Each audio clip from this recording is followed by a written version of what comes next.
transfers, etc., which happened during 73, 75. Then politicization, and with the result, there was collegium in the 80s. And this institutional disruption is a long, long history of the Congress Party, which is today claiming that they are the makers of Constitution.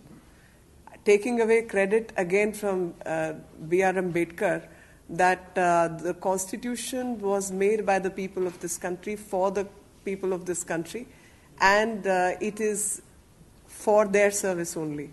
But they are making it to be their own, they are again taking credit for that, कि हमने आपको संविधान दिया, आपने संविधान नहीं दिया, आपने जिंदगी भर अंबेडकर जी को नकारा, और जिन्होंने संविधान दिया आज आप उनको भी नकार रहे हैं, क्योंकि आपका एक बहुत लंबा चौड़ा इतिहास है देश के हर संस्थान को खराब करने का, और हर संस्थान के ऊपर कभी उनको दबाने का, कुचलने का, कभी ट्रांसफर्स जैसे 73-75 में इन्होंने किए थे, उसी तरीके से इन्होंने राजनीति करने की कोशिश की अपॉइंटमेंट्स के अंदर 80 के दशक में, और जिसके कारण कोलिजियम सिस्टम जो है वो इन्हीं की करतूत की वजह से डेवलप हुआ था। और इस धमकाने और इस तरीके की जो इंटिमिडेटरी टैक्टिक है, उससे कहीं ना कहीं जुडिशरी को बचाना आवश्यक है, क्योंकि लगातार ये आघात जो है, ये आघात किसी व्यक्ति पर नहीं बल्कि एक संस्था पर है, और वो संस्था देश की सर्वोच्च न्यायालय से सर्वोपरि संस्था कोई और नहीं है, क्योंकि rule of law cannot be confused with rule of dynasty. And what is happening is the rule of law has been confused in the minds of Congress people as a rule of dynasty. And under these circumstances, because they are losing power constantly, people are not with them. While in the opposition, they do not understand the dignity of an institution, and dignity which even opposition has to maintain. And most of the things which they have raised are settled by various judgments. They have lost the vote, so they have no vote, but they are indulging in grossest abuse of the powers of impeachment. When there is no evidence, there is nothing. You know, हम लोग कानून के अंदर एक criminal procedure code के अंदर एक provision होता है 482 of the CRPC, which is a quashing petition. And whenever we are getting something quashed, we do not challenge the veracity of the charge sheet, or for that matter, sometimes even FIRs. We say take it as it is. जो आपने लिखा वो सही मानते हैं. अब आगे बताइए, does it make a case or does it not make a case? Similarly, this is almost an equivalent of the similar powers, though the office of Vice President is far more sacrosanct office, as was during the tenure of the Congress Party, which had granted no sacrosanctity to any office, be it the Prime Minister's office, CAG's office, or any other office, because these offices had no power. And now the Honorable Vice President has exercised his powers, because he has to exercise his powers judiciously and cannot indulge in any abuse of power. So he's gone over the evidence, he's gone over the material supplied, and he's undertaken a very, very deep exercise. I just want to label certain words which have been used. And the words which have been used in the petition are something like prima facie. In the very first para, they are using the word prima facie evidence. Then the other one, likely to fall within. Then which amounts to serious acts, and then which was found to be this thing, and he again got so throughout they have used such words, prima facie, likely to, appears to be, and which goes to show that repeated use of these words, that they are unsure of their own allegations. जो शब्दावली इस्तेमाल की गई है इनके द्वारा, उसी से स्थापित होता है कि ये केस अपने पांव पर खड़े होने लायक नहीं है, बल्कि इन्होंने लगातार एक धमकी का प्रयोग किया है इस पूरे किस्से के अंदर, जहां पे इनको ये मालूम है कि अब ये इनके पास ताकत नहीं है, लोगों का वोट इनके पास नहीं है, लोगों का समर्थन इनके पास नहीं है, तो ये सुप्रीम कोर्ट के कॉरिडोर से जो है अपनी सरकार चलाना चाहते हैं, और ये उस गलियारे से सोचते हैं कि लोगों को, ये सिर्फ लोगों को नहीं धमकाएंगे बल्कि न्यायाधीश को भी धमकाएंगे और सर्वोच्च न्यायालय के न्यायाधीशों को भी धमकाएंगे, क्योंकि इन्होंने सारे इंस्टीट्यूशंस का दुरुपयोग किया है पहले, और जब वो केस लगातार गिरते चले जा रहे हैं और उनके पास कोई तथ्य नहीं है, तो ये इस तरीके का धमकी का प्रयोग कर रहे हैं उन इंस्टीट्यूशंस को खत्म करने के लिए, केवल और केवल अपने राजनीतिक लाभ से। और ये अपने केस के बारे में ही अनश्योर है, क्योंकि जो कानून है उस कानून के मुताबिक दो मुख्य बिंदु हैं। एक तो है proven misconduct, proven misconduct, and also the other proved misbehavior and incapacity. So the word is proved misbehavior and incapacity. तो जहां पर ग्रेविटी खुद जो है वो कोजेंट तरीके से सामने नहीं आ रही, रेलेवेंट मटेरियल को देखा गया तो उसमें कुछ पाया नहीं गया, और जो इनका रोस्टर वाला है उसके ऊपर तो खुद सुप्रीम कोर्ट के जजमेंट्स हैं, दो जजमेंट्स हैं।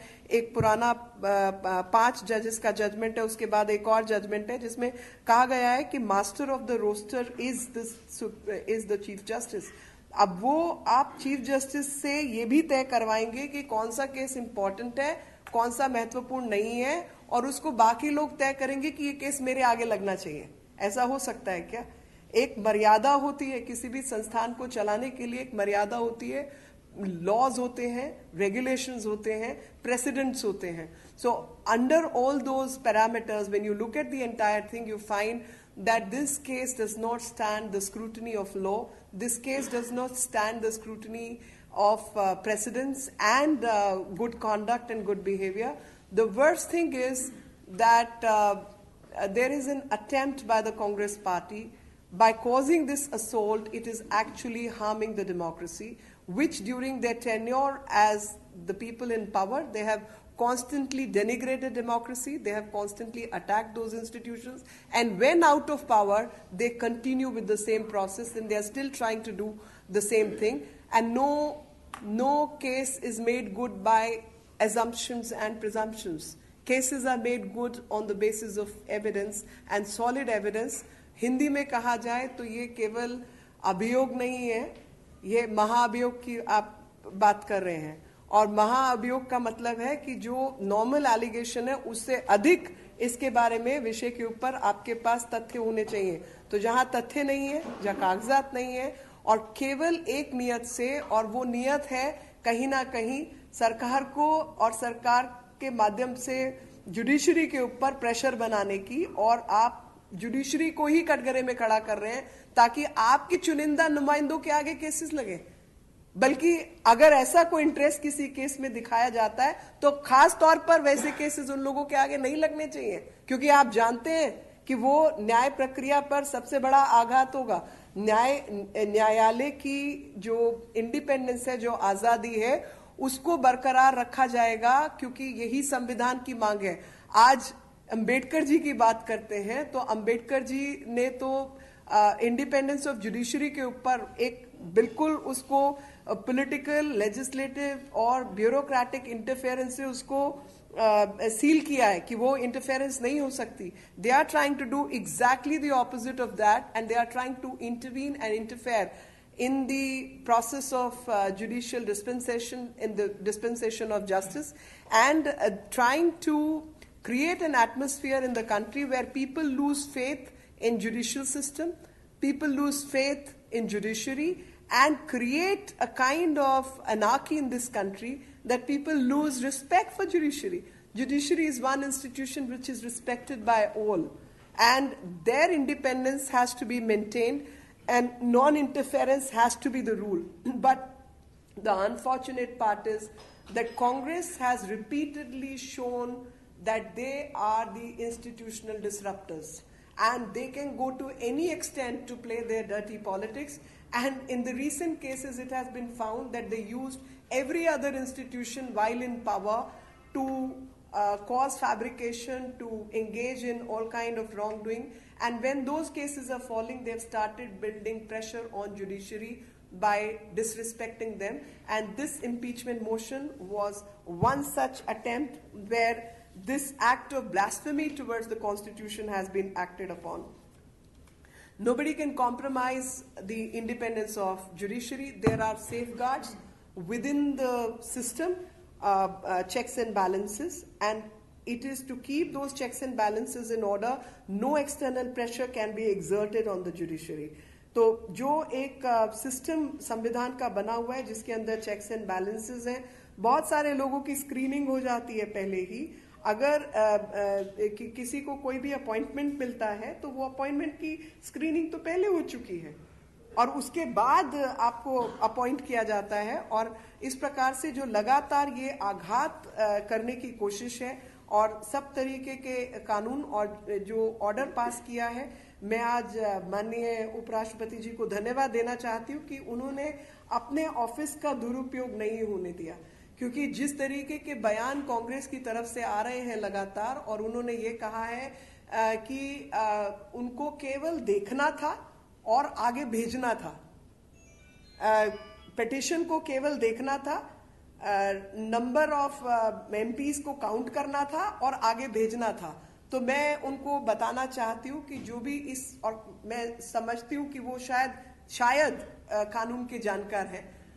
मुझे अभी थोड़ा शक हो रहा है, लेकिन मैं ऐसा मानती हूँ कि वो कुछ कानून के जानकार हैं. तो कानून के मुताबिक जो ऑफिस होता है, the person holding the office has to apply his mind judiciously on the material before the person, so can consult people, and there is a settled law on this, that he has to consult people, he has to go over the material, he has to go over the evidence, he has to be in link with whoever and make a judicious decision on this particular thing. It cannot be overnight that you look at something and like a post office you forward it. It is not one such issue where the vice president's office has applied, vice president has applied his mind and has actually taken care with due application of mind, caution, circumspection, responsibility and larger public interest. So on all these points,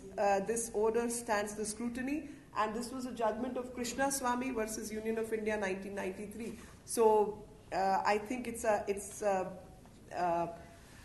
a very nicely written order where Honorable Vice President has again shown that the office of Vice President is not a post office. It's not a franking machine where you insert some petition and automatically the franking will be done. It will be stamped. But application of mind is the necessity of the day, and that is exactly what has been done.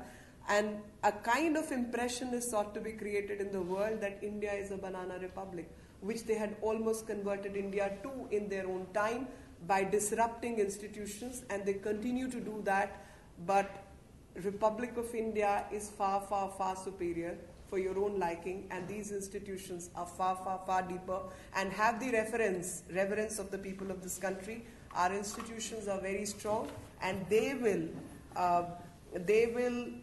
bear the assault and show their independence repeatedly. Any questions? Ma'am, Kapil Sibal said that your party will be moving to Supreme Court after this election of motion by Vice President. See, they are free to move. I am no one to advise whether they should or they should not. But within their own party, there is a split on this particular decision. And I think there are other lawyers also who should be consulted on such a important matter within their own party. Sanjay Sharma, एक minute यार, संजय शर्मा. अभी देखिए, मैं कपिल सिब्बल जी को advice देने वालों में से नहीं हूँ, लेकिन मुझे ये पता चला है कि उनकी अपनी पार्टी में और भी बड़े वकील हैं जो उनसे ज्यादा अच्छा कानून जानते हैं, और उनके मुताबिक ये बहुत ही बड़ा आघात होगा कांग्रेस पार्टी के ऊपर ही. वो करना चाहते हैं, मैं तो स्वागत ही करती हूँ. संजय जी, पहले भी आपने देखा होगा सुप्रीम कोर्ट के 3 जस्टिस बाहर आते हैं, कई बार इस तरह की बातें करते हैं, सवाल खड़े करते हैं,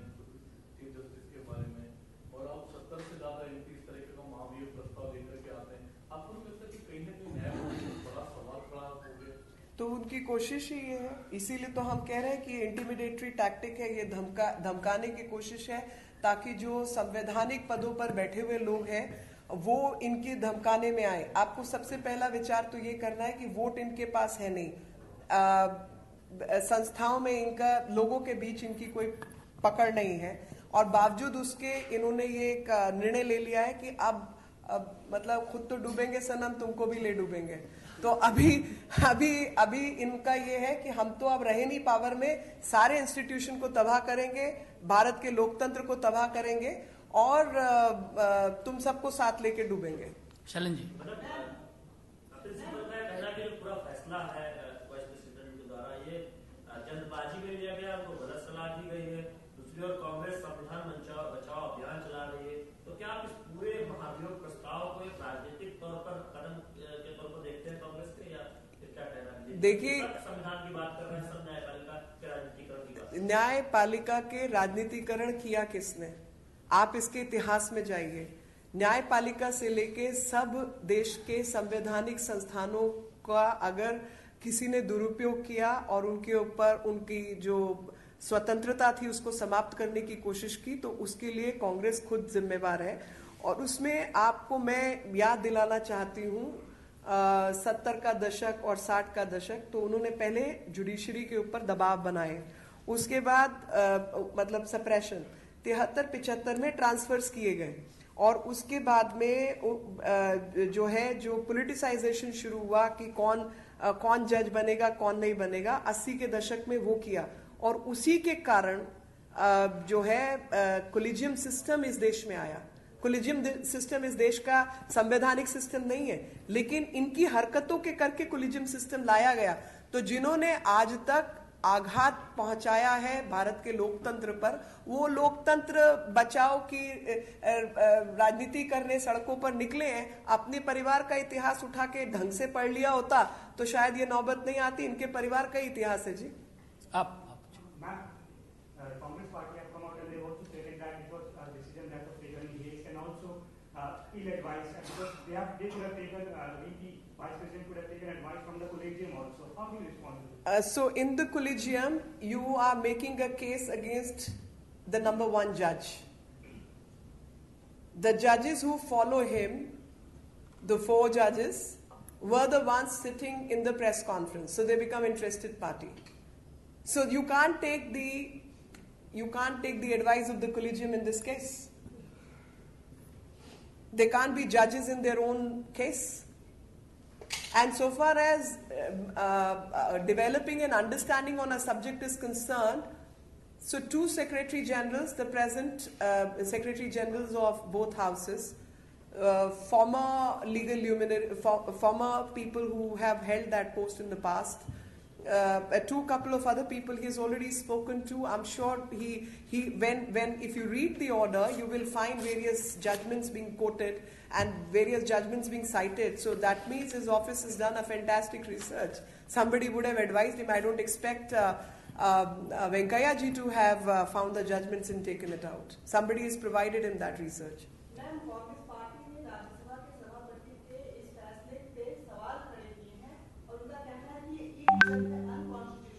क्योंकि पूरे प्रोसेस को इम्प्लीमेंट नहीं किया गया, बिना इन्वेस्टिगेशन के रिजेक्शन कैसे हो सकता था? देखिए, जल्दबाजी में ये पिटीशन फाइल की गई है, ये स्पष्ट हो गया होगा उनको अपनी हरकतों से, क्योंकि उनकी पिटीशन में लिखा है may be, likely, prima facie, और इस तरीके के शब्दावली का प्रयोग उन्होंने किया है। इट अपीयर्स, तथ्य विहीन भ्रमित राजनीति करने के लिए इन्होंने ये पिटीशन दाखिल की, और उसको बकायदा वेंकैया जी के ऑर्डर ने ऑन रिकॉर्ड लेके जो शब्द इस्तेमाल किए, मैं आपको पढ़ देती हूं कि उन्होंने क्या शब्द इस्तेमाल किया है।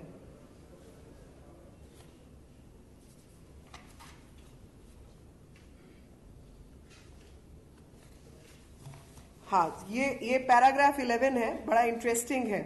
Honorable members of parliament who have presented the petition are unsure of their own case. Page 1 of the petition uses phrases such as the facts and circumstances relating to such and such case, prima facie evidence, may have, he too was likely, ये खुद ही इनको नहीं मालूम इनका case क्या है। और इसके बाद पता चलता है कि इन्होंने ये जल्दबाजी में पिटिशन ड्राफ्ट की है, दिमाग नहीं लगाया, पढ़ने लिखने की आदत शायद खत्म हो गई है।